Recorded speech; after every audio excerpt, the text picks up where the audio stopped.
ओम नमः शिवाय। श्री शिवाय नमस्तुभ्यम। श्री आदिशक्ति पार्वती माताए नमः। श्री विघ्नेश्वराय नमः। श्री लक्ष्मी नारायणे नमः। श्री सरस्वती ब्रह्माय नमः। श्री सियारामे नमः। श्री रामदास हनुमाने नमः। श्री राधेश्यामे नमः। हे शिवजी, તમારી કૃપાથી હું આ શિવ પુરાણ વાંચી રહી છું અને મારી મમ્મી અને તમામ શ્રોતા શિવ પુરાણ સાંભળી રહ્યા છે। અમે બધા શિવ પુરાણનું જ્ઞાન પ્રાપ્ત કરી શકીએ એટલી શક્તિ પ્રદાન કરજો અને શિવ પુરાણનું તેજ સહી શકીએ એટલી ક્ષમતા પ્રદાન કરજો। હે વિઘ્નેશ્વર ગણપતિ બાપા, તમે શિવ પુરાણના વંચનમાં આવતા તમામ વિઘ્ન હરજો। हे कृष्ण मनोहारिणी राधा जी, हे श्याम सुंदर, हे सिया राम जी, हे रामदास हनुमान जी, તમે શિવ પુરાણ સાંભળવા જરૂર પધારજો અને મારા હૃદયમાં સ્થાન ગ્રહણ કરજો। ઓમ નમઃ શિવાય। શ્રી શિવાય નમસ્તુભ્યમ। द्वितीय संहिता सप्तविंशोम अध्याय, पेज नंबर 393। दक्ष प्रजापति के यज्ञ में देवता आदि का आगमन तथा यज्ञ में रुद्र को न देखकर दधीचि का बहिर्गमन और शिव विरोधी ब्राह्मणों द्वारा यज्ञ में प्रवृत्ति। ब्रह्मा जी बोले, हे नारद, एक समय दक्ष ने एक महान यज्ञ प्रारंभ किया और दीक्षा लेकर सारे महर्षियों को बुलाया। उस यज्ञ को कराने के लिए शिव माया से विमोहित हुए समस्त महर्षि गण तथा देवता लोग आए। अगस्त्य, कश्यप, अत्रि, वामदेव, भृगु, दधीचि, भगवान व्यास, भारद्वाज, गौतम, पेल, पराशर, गर्ग, भार्गव, ककुप, सीत, सुमंतु, त्रिक, कंक और वैशंपायन एवं अन्य मुनिगण अपने पुत्र तथा स्त्री आदि परिवारों को लेकर बड़ी प्रसन्नता के साथ मेरे पुत्र दक्ष के यज्ञ में गए।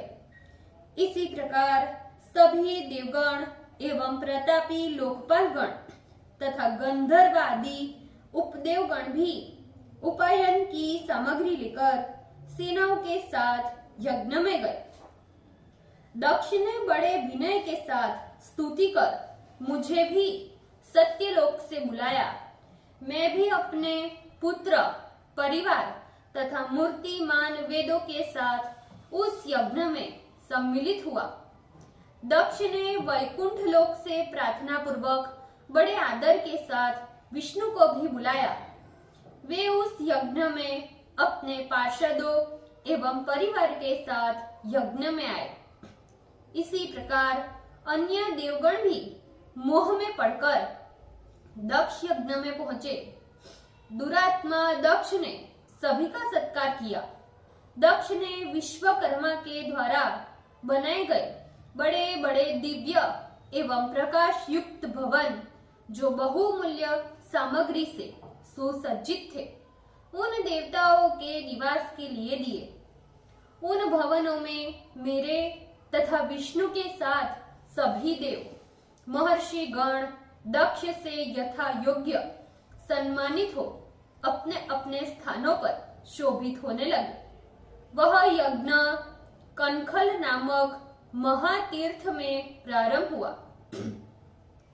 दक्ष ने महातपस्वी भृगुवादी महर्षियों को यज्ञ का ऋत्विज बनाया।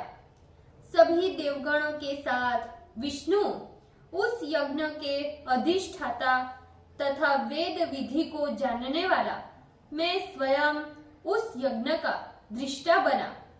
इसी प्रकार सभी दिक्पाल अपने अपने आयुधों तथा परिवारों को लेकर कौतुक करते हुए उस यज्ञ में द्वारपाल हुए। दक्ष के यज्ञ में स्वयं यज्ञदेव अपना मूर्तिमान स्वरूप धारण कर स्थित हुए तथा बड़े बड़े महर्षिगण वेद पाठी बने। उस यज्ञ महोत्सव में हविष्य ग्रहण करने के लिए स्वयं अग्निदेव सहस्त्र रूप से उपस्थित हुए। 88,000 ऋषि ऋत्विज बनकर उस यज्ञ में आहुति देते थे और 64,000 महर्षि मंत्र बोलते थे। उस यज्ञ में उतनी संख्या में नारद आदि महर्षि अध्वर्यु तथा होते थे और सप्तऋषिगण पृथक पृथक गाथा करते थे। उस महायज्ञ में मैं स्वयं दक्ष ने गंधर्व, विद्याधर, सिद्ध समूह एवं गण तथा यज्ञों से युक्त आदित्य समूह तथा समस्त नागों का वरण किया। यज्ञ की विधि जानने वाले दक्ष ने अपने यज्ञ में द्विजर्षि, राजर्षि एवं सुरर्षि समूह को तथा मित्र, सचिव एवं सेना सहित आए हुए राजाओं को तथा वसु आदि समस्त गण देवताओं को भी वरण किया। तदंतर कौतुक मंगल करने के उपरांत दक्ष ने यज्ञ की दीक्षा ली। फिर भार्या सहित स्वस्ति वाचन के उपरांत वो अत्यंत शोभा को प्राप्त हुए।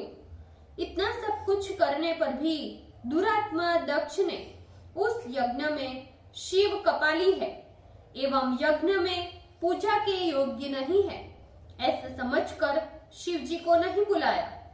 दोषदर्शी उस दक्ष ने अपनी प्रिय पुत्री सती को भी कपालधारी शिव की भार्या होने से यज्ञ में नहीं बुलाया।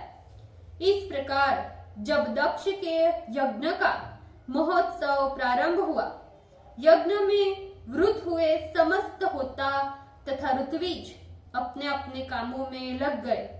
इसी बीच शिव भक्त दधीच ऋषि वहां भगवान शंकर को न देखकर उद्विग्न चित्त होकर बोले, हे देवर्षियों, मेरी बात सुनो, बतलाओ कि इस महायज्ञ में भगवान शिव क्यों नहीं आए? यद्यपि इस यज्ञ में सभी बड़े बड़े देवराज, लोकपाल एवं मुनिगण पधारे हैं, किंतु शंकर के बिना ये यज्ञ शोभित नहीं होता। बड़े बड़े विद्वान लोग बताते हैं कि समग्र मंगल शिव कृपा से ही होते हैं। वे पुराण पुरुष नीलकंठ परमात्मा वृषभध्वज यहाँ दिखाई नहीं पड़ते। हे दक्ष, अमंगल भी जिन्हें प्राप्त कर मंगल हो जाते हैं तथा जिन त्रिनेत्र एवं पंचमुख शिव के प्राप्त होने से आगे पीछे सर्वत्र मंगल ही मंगल दिखाई पड़ते हैं, वे शिव इस यज्ञ में दिखाई नहीं पड़ते। इसीलिए तुम्हें इन ब्रह्मदेव तथा विष्णु को भेजकर शिव जी को बुला लेना चाहिए, अथवा इंद्र, लोकपाल, ब्राह्मणों तथा इन सिद्ध गणों के साथ इस यज्ञ की पूर्ति के लिए तुम्हें स्वयं जाकर शिव को बुलाना चाहिए। मेरा अनुरोध है कि आप सभी लोगों को भगवान शिव के पास जाकर शीघ्रता से देवी के साथ उनको लिवा लाना चाहिए। हे देवेश्वरों, जगदम्बा श्री सती के साथ भगवान शिव के आते ही ये यज्ञ संपूर्ण पवित्र हो जाएगा। जिनके स्मरण तथा नामोच्चारण मात्र से समस्त पुण्य उपस्थित हो जाते हैं, उन भगवान शिव को प्रयत्न पूर्वक अवश्य बुलाना चाहिए। भगवान शंकर के आने से ही यज्ञ की पूर्णता होगी, अन्यथा मैं ये सत्य कहता हूँ कि यज्ञ अपूर्ण ही रहेगा। ब्रह्मा जी बोले, हे नारद, दधीच की बात सुनते ही दक्ष को क्रोध आ गया। फिर वह दुष्ट आत्मा दक्ष हंसते हुए इस तरह शीघ्रता से कहने लगे, सभी देवताओं के मूल विष्णु भगवान है, जिनमें सनातन धर्म का निवास है। जब मैंने उन्हें बुला लिया है, तो अब इस यज्ञ में कौन सी कमी रह गई है? जिन विष्णु में वेद, यज्ञ तथा नाना प्रकार के कर्म प्रतिष्ठित है, वे विष्णु भगवान यहाँ पर उपस्थित है। इतना ही नहीं, सत्यलोक से पितामह ब्रह्मा वेद, उपनिषद एवं आगमों के साथ यहाँ आए हैं। देवराज इंद्र भी समस्त देवताओं के साथ एवं आप जैसे निष्पाप महर्षि भी आए हैं। इस प्रकार जब यज्ञ के लिए उचित समस्त वेदज्ञ, तत्वज्ञ, दृढ़ व्रत तथा शांत पात्र आ गए हैं, तो मुझे शिव के बुलाने की कौन सी आवश्यकता है? मैंने जो उन्हें अपनी कन्या दी, वो तो ब्रह्मा के कहने से दे दी। हे ब्राह्मण दधीच, शिव के कुल का कोई पता नहीं है और न तो उनके माता पिता का नाम ज्ञात है। वो तो भूत प्रेत एवं पिशाचों के घर में रहते हैं अथवा अकेले स्मशान में निवास करते हैं। उनकी गति जानी नहीं जाती। वे बड़े आत्म अभिमानी, मूर्ख, जड़, मौनी तथा मत्सर से युक्त है और इस यज्ञ कर्म के अनर्ह है। इसलिए मैंने उन्हें नहीं बुलाया। हे महर्षि, अब तुम इस यज्ञ में कभी भी किसी समय भी शिव की चर्चा मत करना।